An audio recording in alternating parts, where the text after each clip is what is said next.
Live. And we are now Facebook Live. So, welcome everyone. So glad to have you with us today for our Thursday chamber chat with our military stakeholders. Thank you all for being here via the Zoom platform or on Facebook. So, welcome to our Facebook Live folks out there. We want to give you, our business community, a full understanding of military life from PCSing, transitioning spouses, employment, education to retirement. Maybe I should tell you who I am. I'm Lisa Johnson. I'm the president of the Bossier Chamber of Commerce and very excited to be hosting our military stakeholders today. As you know, the Bossier and Shreveport area are continuously striving to ensure our military, their families, and our veterans are taken care of because they're our family too. They move in and they just become a part of our family. They're with us in everyday life, at our faith-based community, at schools, parks and recreation. And so we're one big family here. So with that being said, we will hear from our guest speakers about their successes and challenges as they move in, PCS, transition, look for jobs, and things of that nature. But I do want to give you a little idea of today's format for those that are listening in and attending. This is an informal format. So for our attendees, if you have a question, you can post it in the chat box, or you can direct it specifically to Q&A BCC, a direct message in the chat box, which is Jessica Hemingway. She is our producer on the background, in the back end. And, or if you're on Facebook Live, you can put it down in the comments and we'll be looking for those questions there as well. So our format for our speakers are, we have 5 questions. We have 5 guests today. We have approximately, we're going to try to get to 5 questions that each of them will answer, and speakers, panelists, y'all feel free to bounce off of each other. Oh yeah, we found that to be great too. Or, oh yeah, that was a challenge, but this is how I fixed it. You know, let's have a conversation so that we as the community can assist you further and better in the future.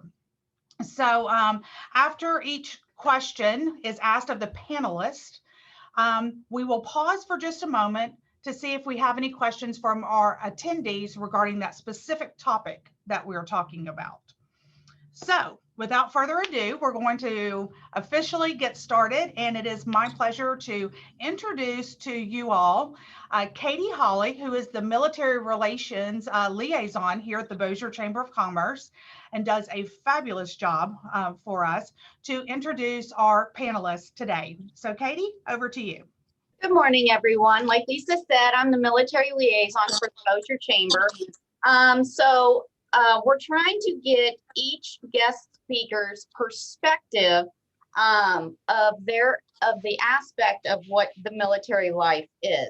So our first speaker will be Chief Master Sergeant Slanger. He was the 2nd Bomb Wing Command Chief. He has PCS many times and has retired here and found a job here. Our next speaker will be Senior Master Sergeant, Josh Robinson. And he has PCS many times as well and is currently at the 2nd Aircraft Maintenance Squadron and is in the process of retiring and looking for civilian employment. Our next guest is Bree Carroll. She was the 2020 Air Force Spouse of the Year and is also an entrepreneur. And then our final guest is Georgette Price. She's the Military Services and DoD grant and also does the military student programs or oversees them within the Bossier Parish school system. So thank you all for being here, and I will turn it back over to Miss Lisa. Okay, so for our 4 panelists today, welcome. So glad to have you here with us. And Josh, you pronounce your last name Swanger? You're muted.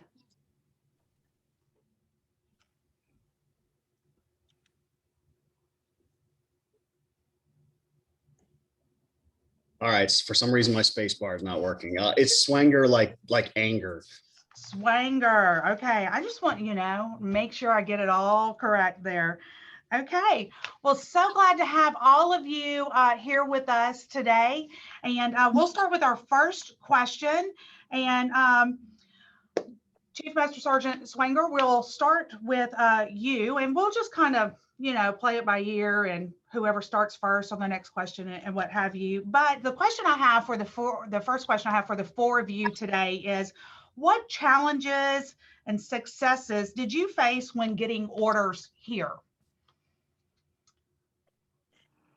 Did you want me to start? Yes, please. Because I'm probably the worst person to ask that of the group, because I came in a senior leadership position where I had a house already set aside for me on the installation. And the only challenge I would say we faced was my wife finding employment, but she's been a career civil service employee for the Air Force for 20 years. So she did not have a hard time transitioning into a job. So I'm probably the one who had the easiest transition here of all. It was relatively painless. So let me tell you, we like to hear those kind of stories, but we know that there are some challenges out there as well. So I'm going to throw it over to Georgette Price and get you to tell us what were some of the challenges and successes that you faced when y'all received orders coming here. So we actually have been stationed here twice. My husband's been retired now for almost 4 years. So the first time I would say the challenge was just our first move together. For those of you who, I think we were married less than a year when we did our first move together. So I remember crying a lot on the drive here, just as a very young spouse moving for the first time. But my biggest challenge was when we moved here the second time. We have 3 children, and 2 of them are EFMP status. And so it wasn't really a community challenge. It was an EFMP challenge. And there was a nice little argument between our daughter's doctor and the EFMP here at Barksdale, but actually it was resolved because here we are 9 years later.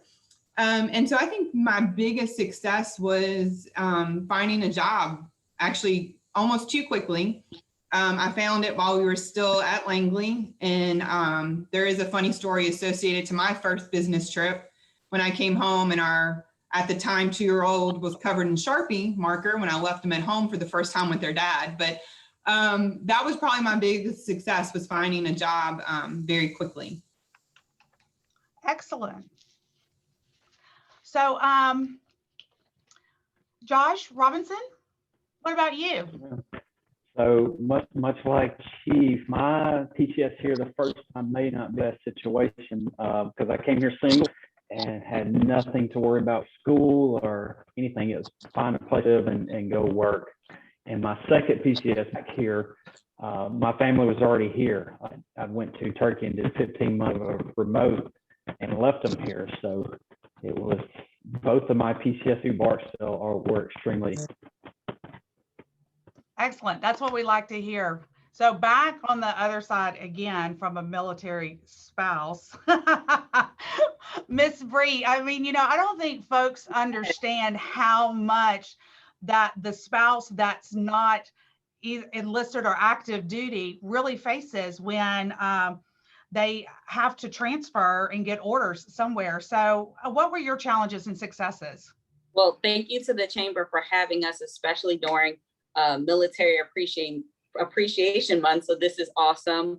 There are really some unique challenges. I'm actually in the process of going through them now. So we PCS to Barksdale for the first time about 6 years ago. And I was a newly married spouse to the handsomest lieutenant pilot, and we were excited to get orders and start his career with the B-52. I had a 1-month-old, and we came to Barksdale very hopeful to just kind of start this military life.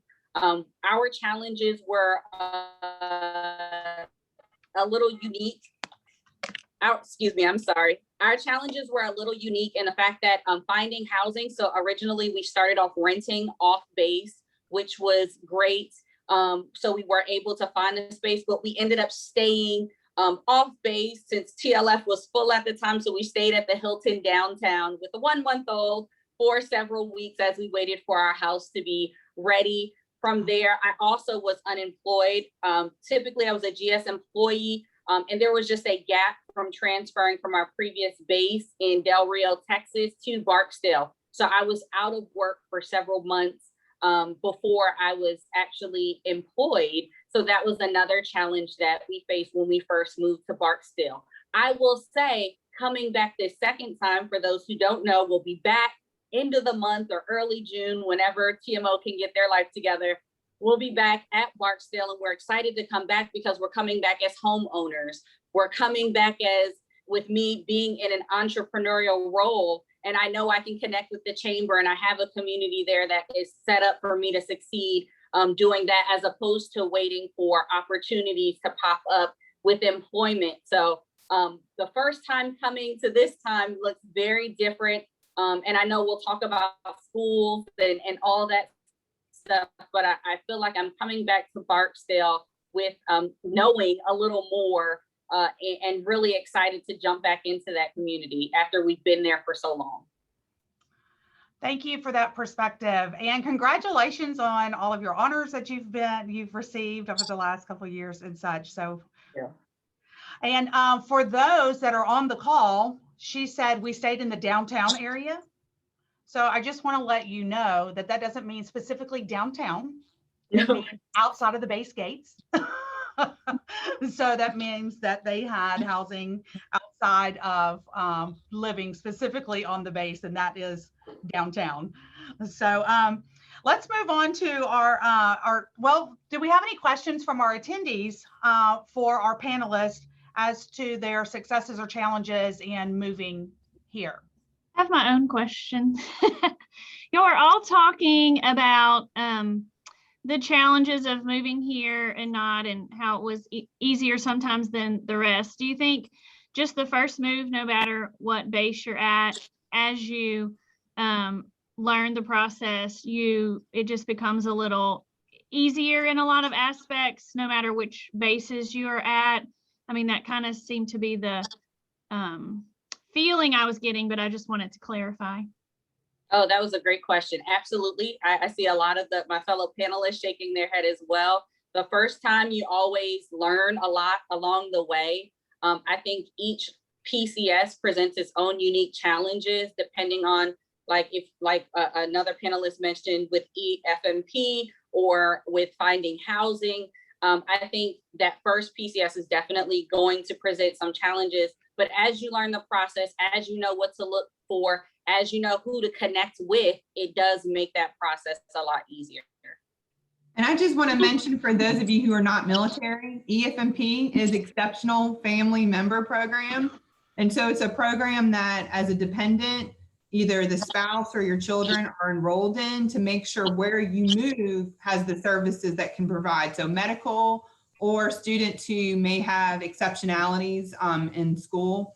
And those of you who don't know, TLF is Temporary Living Facility. So basically the hotel on the base. And I will say, someone who's experienced TLF on Barksdale in February, when it's still hot in Louisiana, but the people who are controlling the temperature is in another state, I would have rather been at the Hilton Garden. I would just say that.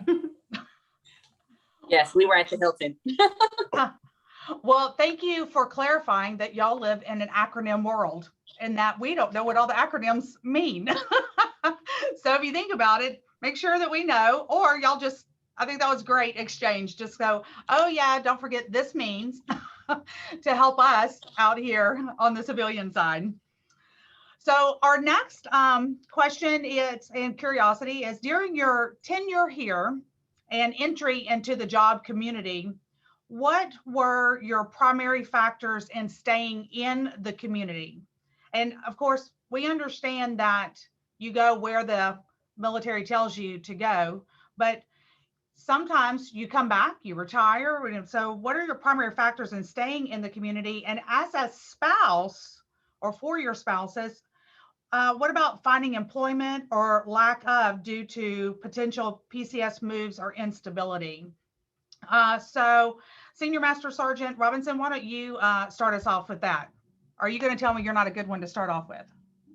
Well, I'm probably a real good one. This one, great question. So my primary focus with hiring here is, and it was really a tough decision that we came to, is I've got a child who's sophomore at Parkway here in South Bossier.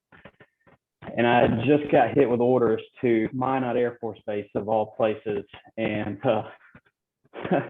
it really wasn't on the plate for somewhere we wanted to move family. So we looked at our options and really weighed in, did I want to live apart from my family for a year to 2 years? And the decision was no. So we're staying. We'll get through her high school. She has dreams. She wants to NSU, which fully support. And my wife has a business here that's doing really well. And honestly, my mother and father-in-law are here too, along with a sister-in-law. So when I came here the first time, I was single, ended up marrying my wife, who is a local and raised here. So it has helped in a lot of aspects. When you look at the military spec, as I have to go deploy TDY and what, having that support system. But as we get beyond this 2-year mark, for me and my skills and kind of my background's at, the job market here, it isn't as strong as I would like it. And, you know, when you compare it to like a Dallas Fort Worth, and they have Lockheed, Raytheon, L3 technology stuff, that my background gets me better options with companies that. So beyond that 2 years, we will be at another thing to reevaluate. Do we keep staying here or do we chase the forever job? What about you, Chief Master Sergeant Swinger? This was easy. We stayed here because we just love it. Bossier City has everything we love. It's small town, but kind of has everything you need to do. You have the Metroplex a couple hours away if you need. And we have a son in Texas who graduated college and stayed there. And we have family in Alabama, so we're 5 hours each direction. So it was an easy choice for us. We love the area and we're close to the people we want to be close to. And I was really surprised how much these communities support the installation. You hear about some bases in the Air Force where they have great community support, like Dyess Air Force Base in Abilene. They named the trophy after that base for community support. And I was really shocked that I don't know if the Barksdale area and Bossier Shreveport gets enough credit for what they do for the installation. This base is, of the 12 places we've been, might be the most supportive community we've ever lived in. So it was easy for us to stay. Well, thank you. Miss Bree? Yeah, I'll piggyback on what Chief just said. I think it's really in having support. My first installation was, like I said, Del Rio, Texas, small base feel and come feel, but that support is still there. We found a church home. We're 3 hours from my husband's family in Mississippi. We're 3 hours from my husband's team stadium. He's a Cowboys fan, so there's that. But it's so much going on. Bossier has so much opportunity. I was really excited about getting the kids involved in all of these sports and programs that are available to them. And then even going through the pandemic in Bossier, it was really nice, especially in the community that we lived and owned a home, to see neighbors still trying to connect, still writing on the sidewalks little notes to who did get orders to Minot, and I'm still there. I was able to look out for their property and stuff. So it's really a community feel, and I completely agree with what Chief was saying. That makes a big difference when you're choosing what next looks like, or if you will stay in this community. And I can say, just based off of what we know today in our Air Force life, Barksdale will be a pretty permanent part of our lives, especially because, like I said, we own property. And then with my husband being tied to the airframe, even after he's active duty, having the reserve squadron here for him to potentially fly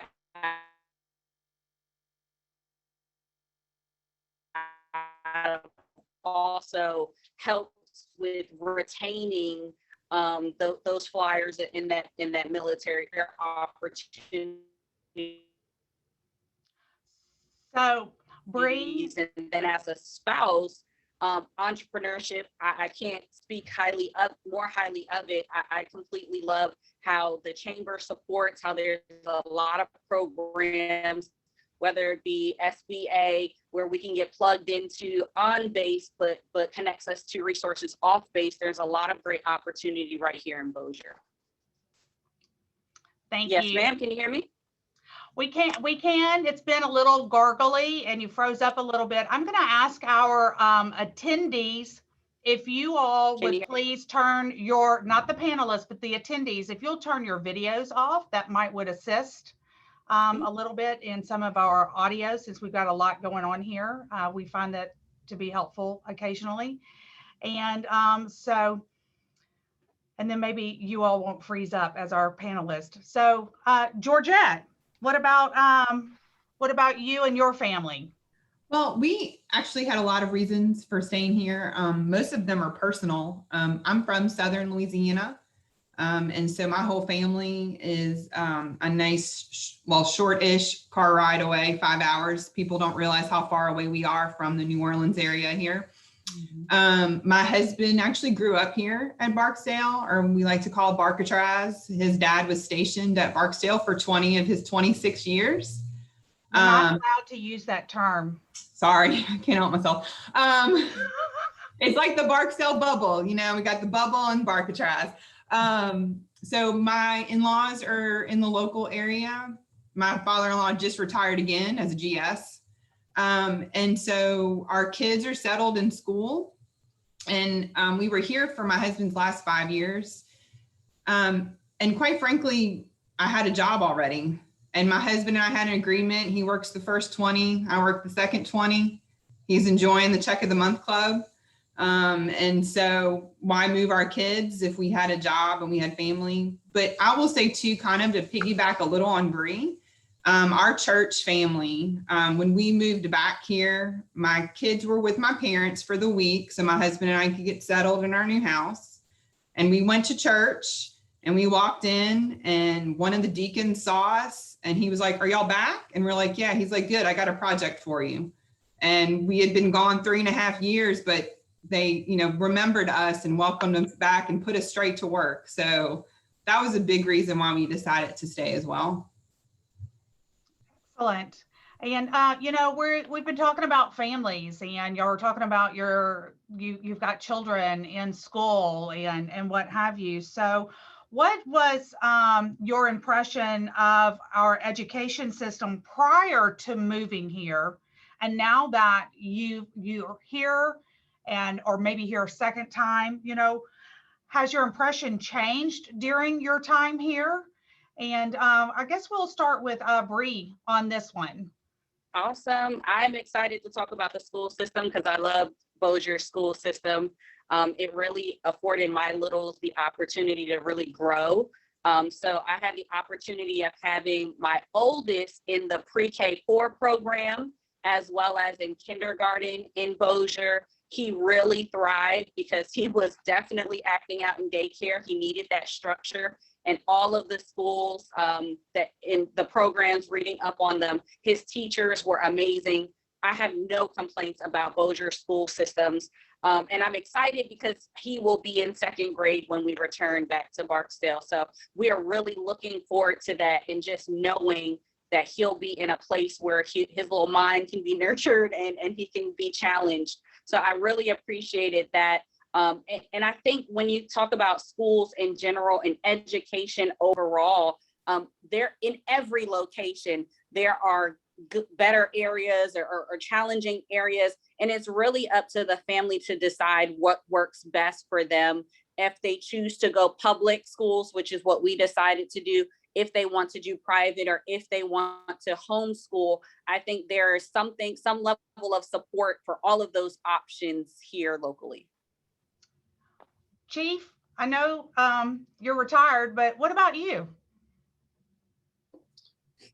Again, we came here empty nesters, so we didn't look a lot at the school systems. I can tell you the rumors I heard coming here were, if you have kids, move to Bossier and not Shreveport. And I don't mean that as a slight against Shreveport, but that's the rumor out there, is the better schools are on the northern end of town. But yeah, I'm a horrible panelist. I don't know why Katie asked me to do this, because I have no answers to this question either. Well, then we'll You're doing move great, on Chief. from You're you. doing great. Oh, okay. Well, Josh Robinson, Senior Master Sergeant, what about you? You said you had a daughter at Parkway High School? I actually got two children in the South Bossier School District. The oldest being at Parkway and the youngest being at Elm Grove. With my wife's from South Bossier, the decision was already made of where those were at. Oh, you're but a Sobo person. I'm sorry? You're a hashtag Sobo person. Yes, by default I am. But kind of what the chief said, going back when I first moved here, school wasn't a factor to me, but I did hear some results out there of schools. So it didn't play any of my decisions of where I wanted to live. And since we've been in South Bossier, I've got no complaints with the school system here. They're doing really well. Support systems, special needs with child that we've utilized. So been good. And I do want to clarify something. My previous question, when I chase the forever job, that forever job very much wait to be here for me. It's just really where I wind up and am I happy doing what I'm doing. Good deal. We're glad you're here. So Georgette, your perspective might be a little bit different. Folks may not know that I recall interviewing you via telephone while you were way up in the DC area when y'all were coming back here a second time around. Right. So I have two different perspectives, I guess. One personally with kids in the school district here. And again, my husband grew up here. He went to Waller, Russian, and Bossier High. And so my perspective of the school district, I don't think I had any kind of perspective or heard anything. I am from Southern Louisiana. I think a lot of people's perspectives who come here are kind of almost clouded with the idea of moving to the South. Some people are kind of scared of that when it comes to education. In Louisiana in particular, I think they think we all have a swamp in our backyard and a pet alligator. And that's not, it's not Waterboy. So that's not what we have here in Bossier. My husband's a little disappointed. I think he wishes it was more like Waterboy. So as a parent, I don't think I had a negative perspective or positive perspective. To me, it was just school. And maybe I was naive because our, only one in school at the time. In my position though, I think I've heard everything there is to hear about what families might be facing when they get here. And I think what I tell parents, and I think this is good advice for military and not military, that as a parent, you really set the tone for your child's education experience. If you go in with a positive attitude, if you meet the teacher and the school as a partner, then I think 9 times out of 10, you're gonna have a good experience no matter if you're here or Minot or overseas. I don't think it really matters. I do believe that a lot of, we forget sometimes that a lot of the kids' experience, even though they're at the school all day, it starts at home with the parent and their perspective and their positivity. So yeah, I think that Bossier Schools has been really great for us. Public school has been great for us. We have 3 very different children. I have all of the IEPs. I have a child on the spectrum who's in AP classes now, and Bossier Schools got him there. I have a gifted child and I have a talented child. And so we've received everything that our 3 kids need here. And of course, supplement it at home, which I think most parents do no matter where they live. So let's kind of transition that, and maybe while we have you, Georgette, talking about this, since this is what you do in the school system, and then we can let the others say, you know, what kind of challenges. But you know, what are there any issues with transferring of credits or top scholarships or getting tested for our families that are moving in? And what are we locally doing to address those to make it easier? And what is the state of Louisiana doing? Can you just kind of quickly just kind of hone in on that for us a little bit? I'll try to be quick. We've done a lot in the 9 years that I've been here. That's I think the biggest thing that we've done is we've made registration a lot easier. You know, I think in the past there was all this documentation and paperwork you needed, and we've really made registration very easy with minimal paperwork for parents. We're moving to an online registration platform. I think that will be very helpful. I do think too, the TOPS, there is some caveats for our military families they don't have to be an official resident of Louisiana if they have orders to be in Louisiana. They just need to be here for, student needs to earn credit for the last 4 semesters of high school. So 2 years of high school, and they can earn TOPS. And then even if the parent PCS is after they've received their scholarship, it doesn't impact keeping it. 2 things that we're working on at the state level. One is with Senator Peacock. Actually, he just introduced a bill that will help, and I'm reading it from my computer screen, so that's why I'm looking over here. He just introduced a bill that will help the children of airmen to move to their community and basically allow them to try to register when everyone else is registering. I think that's probably the biggest issue for those of you who have a high school student getting into courses. You know, my kids have already registered for next year. And so allowing military members to do that with orders prior to getting here is something that we're working on. I will say a little caveat to that is, for those of you who don't know, Bossier Parish Schools is still in a consent decree with the Justice Department. So while state law may change, we still have to follow federal law. So we'll see if it passes and how that will work for our community, but I know that's something that we will work on. And then the other thing that our state is working on right now is the Purple Star recognition for the state level. It actually has been introduced by Senator Milligan and is now with the Education Committee, and it has been requested of the Bessie Board to start. And basically, Purple Star recognition is nationally recognizes schools that support military families, and there are certain requirements you have to meet to be a Purple Star. So those are the 2 big things that are happening right now at the state level. Well, while you were talking, I saw Bree do this. She was either clapping or praying. So Bree, tell us, what were the thoughts going through your mind? The thoughts going through, well, I had 2 thoughts. I was just laughing about online registering for schools and things, because like I mentioned, end of the month, I'll definitely be enrolling my kids and hopefully getting another child in a possible slot for that pre-K 4 program, since I've seen such good success for my oldest. But the second thought that I kind of had, since we're talking about education, I did want to talk about it from a higher education perspective. As a military spouse, we get scholarships with and grants and funding through MyCAA and SECO, and BIPSI is worth highlighting. That's right there for spouses to continue their education as well. So there are different programs and opportunities when we talk about education, not just for our children, but also for the parents in this discussion, our active duty spouses. Absolutely. And I'm sorry, I want to say one more thing about higher ed. My husband is 90% disabled. In the state of Louisiana, if you have a 90% disability rating with the VA or higher, your kids can go to, your dependents can go to any public university in Louisiana tuition free. So with 3 kids and we don't have to pay tuition, that's huge.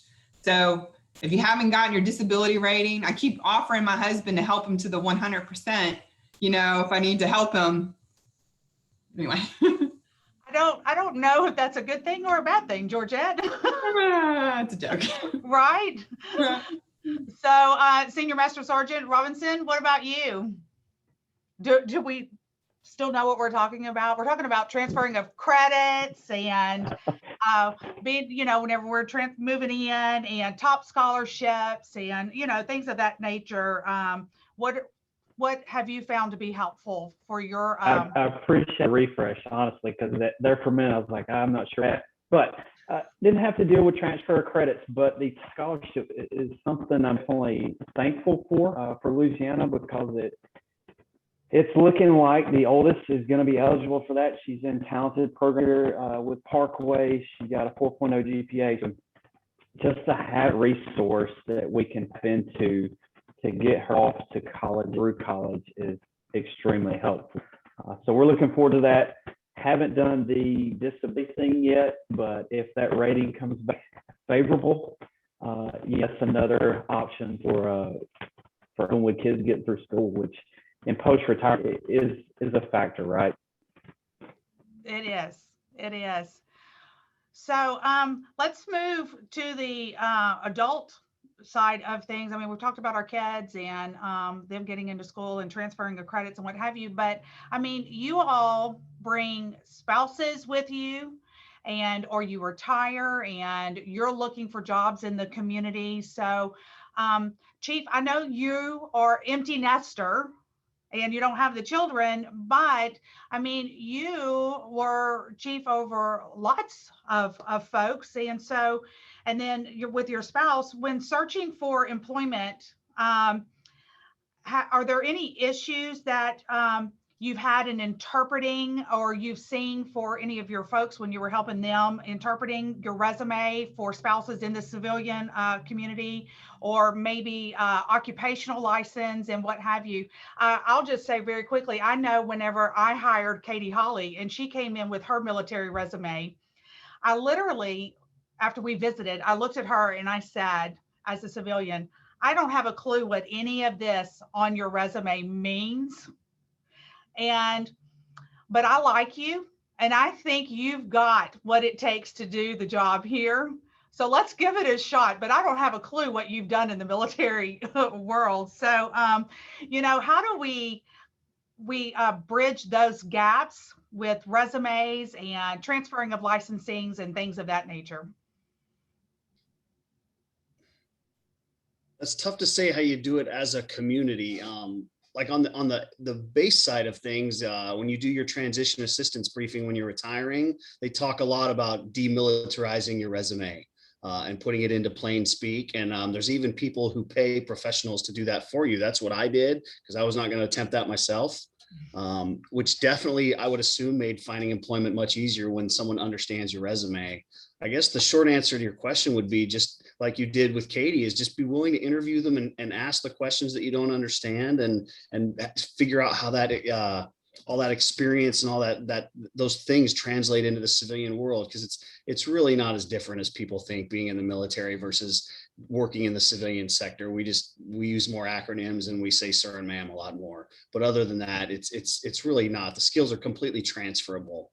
But what I will say, kind of off subject, that you had mentioned is another thing that kind of kept us here is, if my wife and I were both have undergrad degrees and decided, hey, when we retire, maybe we'll finish graduate programs. And there was lots of opportunities for that here for us to do, graduate level work if we decided when we retired or want to take our career in a different direction. But also along those lines, we both work on base. But there's going to come a time when maybe we don't want to do that anymore and demilitarize our life the same way as our resume. And there's so much civilian employment opportunity in the local area. The list of reasons to stay just goes on and on for us. Thank you. So, Senior Master Sergeant, anything you would like to add from that perspective of job finding and spousal jobs? So my spouse has her own business, so the job is not a concern. Right now, I'm in the middle of it. I, like the chief, I didn't hire anybody, but I funneled information off to an agency that demilitarized my resume for me. But still, when you look at it, you got I've got years and years of aircraft maintenance experience and production and quality assurance that really relates to the local area. In some avenues, it has, I've gotten good feedback on my resume, but the timing hasn't worked out because I'm not eligible to be employed in that right now. And in other avenues, basically they say, hey, you know, it's not the fit we're looking for. I will say I've been in contact with General Dynamics. I've got a good tech there, and they have been awesome to work with. Unfortunately, I don't have an IT background. Maybe there's a fit they can find for me. And then another small business, Eastern Institute, working with them. So maybe I'm kind of like Katie, you know, get me a door, let me run, maybe some training here and there, because there's a lot of energy still left. And I would like to apply that for somebody off base. And also is an option too, but honestly, like leading up to retire, I always thought like I wanted the challenge of working in the sector. So we'll see if that comes my way. Well, I think both of you thus far bring up some really good points in that it's the local community, the local employers need to know, don't be timid, don't be afraid to interview someone, because we're all still people and we still have those skill sets. They just translate differently. And we also have found that opposed to 10, 15 years ago, really probably, I'm now dating myself, more like 15, 20 years ago, that folks aren't moving every 2 years as they used to. And when they're here and they have orders to come here, they're here longer. So it is a good return on investment for our local employers to give those spouses an opportunity. They typically come trained, and they come with the credentials, able to pass the drug test, know how to come to work with integrity, on time, and what have you. And that's something that we at the Bossier Chamber have focused on for the last however many years, many years, is to make sure that our local business community knows that we have, while those are training in our higher education institutions. I know we have Dr. Rick Bateman here with us today, who's the chancellor at Bossier Parish Community College. So while we're training and learning maybe some new skill sets or some specific skill sets that you might need at GDIT, that they're helping to get your certification so that you can further your career whenever you exit, that, you know, we can still hire you. We have these employees in our backyard. And then we have the higher education institutions out here in the community that will help you continue to further that career path. Bree, is there something that you would like to add? Yes, I would to love that? to. I You would would love to. add, Lisa, because, you know, employment, that is like the military spouse buzzword. And I would say military spouse employment is an issue everywhere. It is not a Bossier specific issue. A lot of statistics you'll see that military spouses are 5 times less likely to be employed than that of our civilian counterparts, just because of, like you said, misconceptions of we will not be good return on investments, or just because we have to be mobile. And that's why a lot of military spouses take on entrepreneurship. But one of the things that the pandemic has kind of shown us is now it's kind of an even playing field. A lot more people have been out of work. And as we all work together to kind of figure out what that looks like moving forward, I hope, especially speaking to these chamber members, that it presents an opportunity to do things a little differently. A lot of people have been in telework statuses and seen that that's been successful. So it opens the door to have the conversation of, if you have a highly skilled active duty member who is retiring or separating, or if you have a talented military spouse and you're concerned about that return on investment or staying with your company or your business, telework provides an opportunity to do so. It provides an opportunity to keep the talent right here in our community, even as we leave. And oftentimes we have that Barksdale bubble has that gravitational pull, and it brings us right back.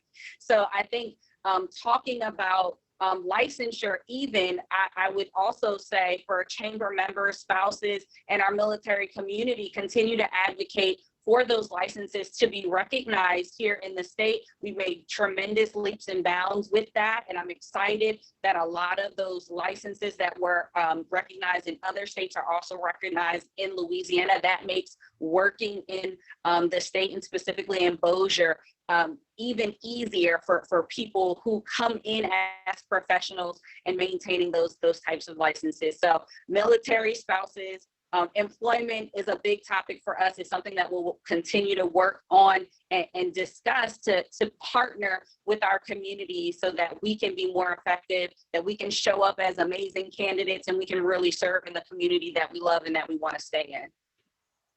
Girl, you are a cheerleader. Let me tell you. I appreciate you. And you know what, and Georgette mentioned earlier, Senator Peacock and some of the bills, and he has been our local leader in our state delegation for the licensure reciprocals. And so we have the nursing and physical therapy and other things and what have you. And so that if you have your license in another state, it will reciprocate here if you're in the military. Yes, so grateful for that. He did an awesome job championing that, and there were some spouses that worked alongside him to make that happen. And there's more that can be done, but are we excited about that? I mean, it was tremendous for this community, absolutely. So thank you. And my point to you is that when he brings up the next licensure bill, I'm going to take you down to testify in Baton Rouge. So, Georgette, anything that you wanted to add on the employment side? I know you're with the Bossier Parish School System, and you're working more with making sure that the children and the students are taken care of. But is there anything specifically that you'd like to add to that area? I would say for our business leaders here in the local community, don't be afraid of a spouse that comes to you, male or female, with a large gap that they were home for a while. When we choose as the spouse to stay home, it's usually for a very important reason. We know that we're moving somewhere where we're going to be there a short time, or it's coming with an immediate deployment, or maybe our spouse's job we know is going to be a lot more demanding. And so I know for me, if you look at my employment history coupled with my education, there are times of gaps. And for a woman, of course, there's usually a gap when we're having children. But I made strategic decisions about staying home at certain times in my husband's career because I knew how it would impact our family if both of us were working full time, especially if he had to travel a lot. And so don't be afraid. I think as a military spouse, we have a lot of experience in management. If nothing else, we can manage anyone and anything. And so if you're looking for someone to manage something for you, hire one of us. You won't be upset. Definitely we'll bring a lot of that experience with us. So I think that's it, is just, it's scary to interview for a job or apply for a job when you have that employment gap on your resume, especially when you can't really explain it. And so just taking the chance to get that explanation from the military spouse, I think, just talk to us and you'll want to hire us, definitely. Absolutely. We do have a question in the chat box, and Chief, is there anything that you would like to add on this specific topic? Well, I will say on the flip side of that, that's the reason my spouse went into civil service after we've been married about 8 years, is every time we moved, she had these massive gaps in employment. From being the command chief for 2 years, though, I did not hear those kind of complaints here a lot, especially with licensures and certifications and things like that. I've been in states where nurses, teachers could never seem to find work because they weren't state accredited, in the state they just moved to. And I didn't hear any of that here. So I would say that Bossier and Louisiana are doing very well in terms of license transfer and certification transfers. So I would just echo what they said, is be willing to go out on a limb for someone who's just leaving the service or a military spouse, because they are resilient. They have skills that even the average non-military spouse or member might not have. They understand change. They understand how to lead people. Just always be willing to go out on a limb. If nothing else, interview them and take a shot. We do have a question. I mentioned him earlier. Dr. Bateman, if you'll unmute yourself and turn your video back on, please. Dr. Bateman is our chancellor at Bossier Parish Community College, and I believe you have a question for the group. I do. Thanks, Lisa. First, though, let me just congratulate you all. This is a fantastic panel and a really enlightening discussion. Thank you for participating. I did have a question about transfer of credits. We know that our airmen move from base to base with this, within Global Strike, and I'm curious to know if you all have heard about any challenges transferring college credit as they move from one base to another and try to continue to complete their academic programs. Just open it up to the panelists who would like to address that. I heard absolutely no complaints. I heard nothing but praise for BPCC when I was the command chief. Not a single complaint at all. So I'll chime in a little bit with Cosmin's previous question about, the oldest being in high school for me and now from BIPSI. The fact that she can take classes via BIPSI and get college credits while still in high school, that's incredible. I'm not sure how many families are taking advantage of here, but it's there and it's an awesome thing. I think that, Dr. Bateman, that it's important for you, and I see Dr. Johnson, Donna Johnson with Louisiana Tech on the call as well, that we share with our community and our panelists here, so that because they talk a lot via email and text messages and things like that, that we have veterans resource centers at our community campuses, our college campuses. So Dr. Bateman, can you enlighten us on that just a little bit? Because I think the question that you're asking, if they have any challenges with transferring credits from one university or college to another, they can go to the Veterans Resource Center to help find those answers. Yes, yeah, we do in partnership with Louisiana Tech University. We operate a Veterans Resource Center on the campus of BIPSI, and so we're on the 4th floor of the STEM building. It's our newest building on campus, and they just added a Space Force flag in front of the entrance. So we've got all the flags up now.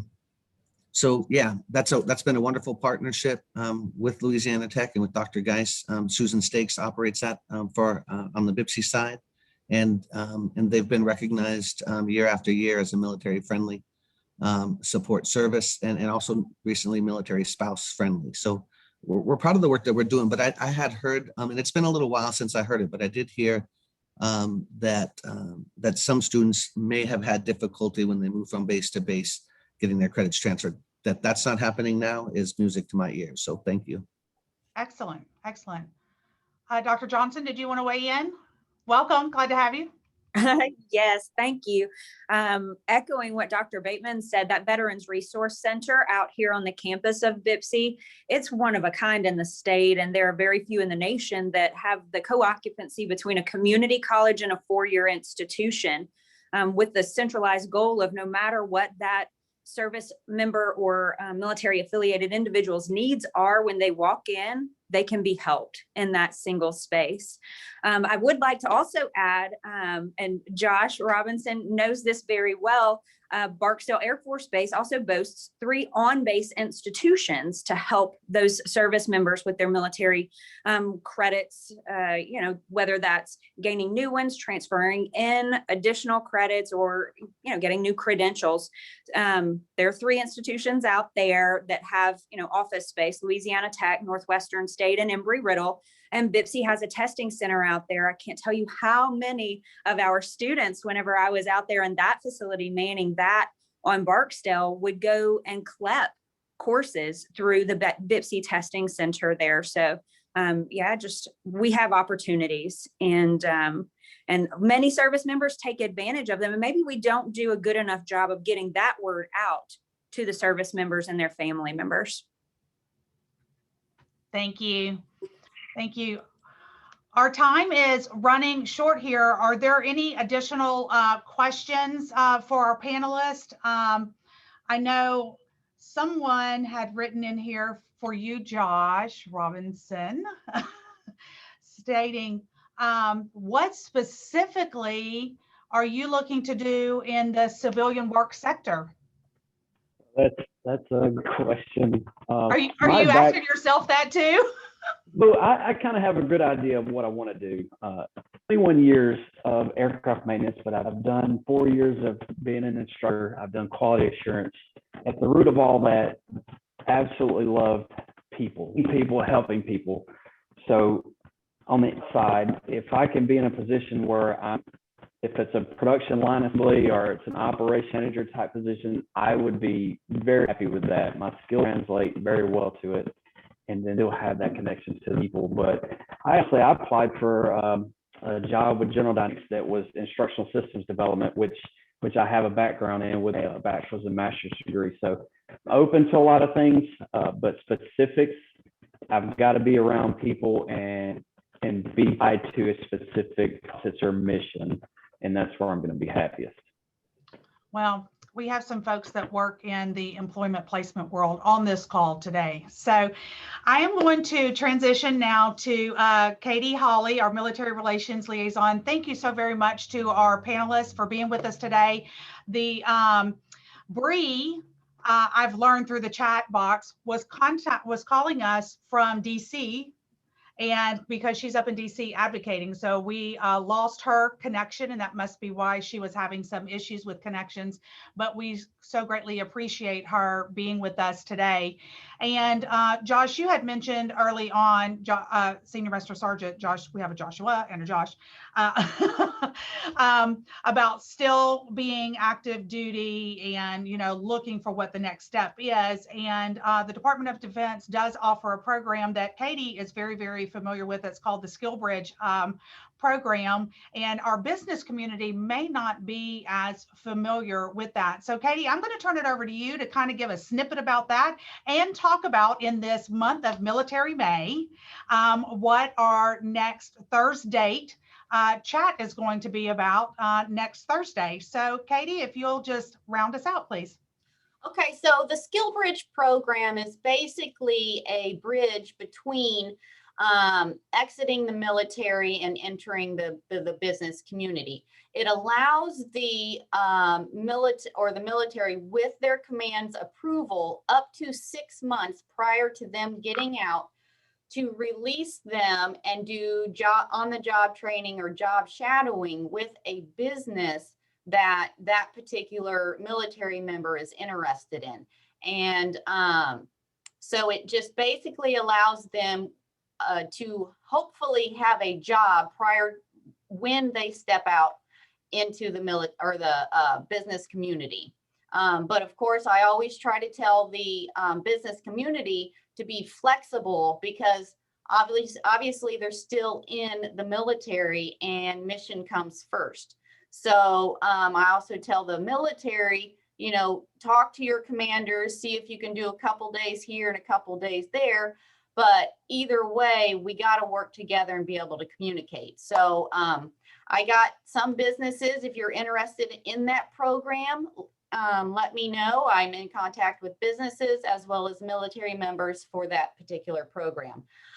So when Chief said that the Bossier City and Shreveport area does not get enough credit as far as the support the military gets from the community, the Military Relations Committee has been working for 2 years on this new initiative we are putting out. Next week, we'll be talking about that on our #Thursday. It'll be at 10 a.m.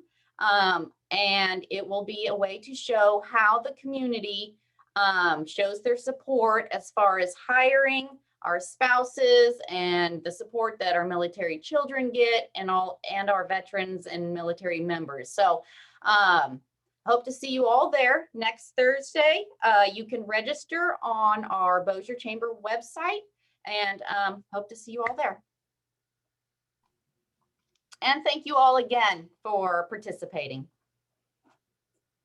Thank you all. Y'all have a blessed day.